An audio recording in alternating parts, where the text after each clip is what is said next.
This is a special one-hour edition of WLOX News at 6. Coastal Crisis.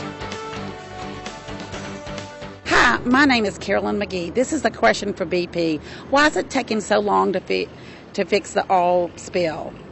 Welcome back to our expanded edition of the Coastal Crisis. Carolyn asked a question that many of us have wondered, and we'll go right to you, Margaret, with BP. What's the answer? The answer is we understand. We understand the frustration. We understand that people are concerned, and we also have every intention and want very much to clean this spill, to stop the source as soon as possible. We've got the best experts we can on the effort and working to resolve the issues, and we're going to be here for the long term to make sure that we clean it up, we restore the environment, and we make sure that people who have a loss and businesses that have a loss and communities that have a loss, that we compensate them for that. All right. Kay asked a question on our Facebook. It says, BP oil spill, volcanic tsunami, and poison gas alert. I've seen that on several web pages and heard it from a few people. Is this just a rumor? Is FEMA really gearing up to evacuate the Gulf Coast? And I've heard this from a few people. Who would like to take that? Either of you, Congressman? I don't think FEMA is preparing to evacuate the coast short of a major hurricane threat in the Gulf. And is there anyone, I mean, Dr. Asper, can you talk about the poison gas? Has there been any talk of that?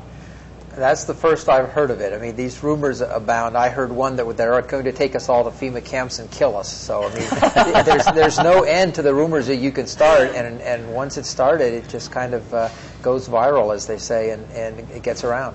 Now, I know you're not DEQ, but as far as anything in the air, I mean, when you smell oil, is that something to perhaps be worried about, if you have small children especially?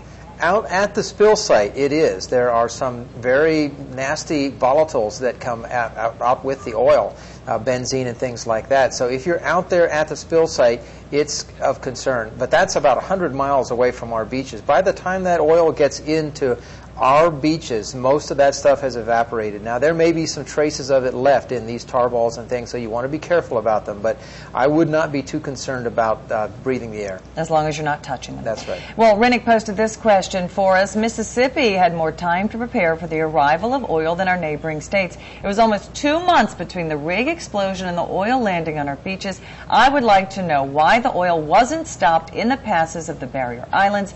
It seems like the entire sound could have been protected if the passes were sealed with barges and boat traffic regulated. We have the natural sand berms that Louisiana was trying to build. Why didn't we use our barrier islands like barriers? Mayor, I know you're feeling that same frustration. Was there any talk within your county of doing exactly that, especially in the Bay? Yeah, we've talked a lot about taking the battle out as far as we possibly can at all instances, and the barrier islands did a wonderful job of being barriers for quite some time, and we knew that we would be insulated from the oil as long as the barrier islands did their work. We knew that sooner or later the right conditions would exist that would allow the oil to impede the sound, and that's happened. We had beat the drum as loudly as we possibly could to have response teams prepared and ready to meet the oil at the passes. It would take some significant skimming activity to have kept that from happening, but I really feel like we could have stopped it there. I really do. Congressman, you're over here shaking your head. You were thinking the same thing. Well, I'm trying to count whether it was 4 weeks or 5 weeks ago tomorrow that I wrote the Commandant Allen and said you need to get your forces up front at the barrier islands, catch it at the passes like the mayor talked about, catch it south of the barrier islands as you can. And just today he said, well, I'm going to put some quarter barges out at each of the barrier islands. And I'm like, that's great, but it should have been 4 weeks ago. Now, in fairness to the commander, a lot of what we're seeing wash up on the beach came in during those storms when really no one could get out there. It was really rough. And I'm absolutely convinced now, and I wouldn't have been a month ago, that a lot of it is traveling beneath the surface. Mm-hmm. And then when it hits either warm water or salty water, something is causing it to come to the surface. It's at Mike Caron from the Gulf Project tells us that it's a neutral buoyancy, so it means it's just floating under the surface. Something happens that hits warm water, salty water, that's when it pops up. And a lot of what has hit the beach in Waveland popped up inside the island chain. And the real frustration is, yesterday morning I was with Commandant Pop. We flew the coast, and saw very little. Then we flew it again with the National Guard around 2 o'clock and saw a lot of it in the exact same places. And so the only explanation is that it's coming up from below. You mentioned barges. What type of barges and what would they do? Well, the quarters barges, going to your point of why weren't the workers on the beach. One of the problems is getting the workers to and from the beach. So quarters barges are used in the oil field where the offshore oil workers live. They can take a shower, they have their meals. Quarters, and then you're not making that 8 to 10 mile trip from the shore out to the island. You're already at the island. Stationed there. So, okay. and the idea is to save time, forward deploy the boats. Typical shrimp boat takes about 2 hours to get from the mainland to the barrier islands. But they'd already so if you're forward deploying them, you're saving that 2 hours, both coming and going.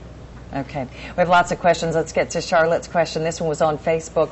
Why isn't every available skimmer out in the Gulf? I think that is what everyone has been saying for weeks. We heard from Bob Dudley, who is now in charge, president of your Gulf Coast Restoration.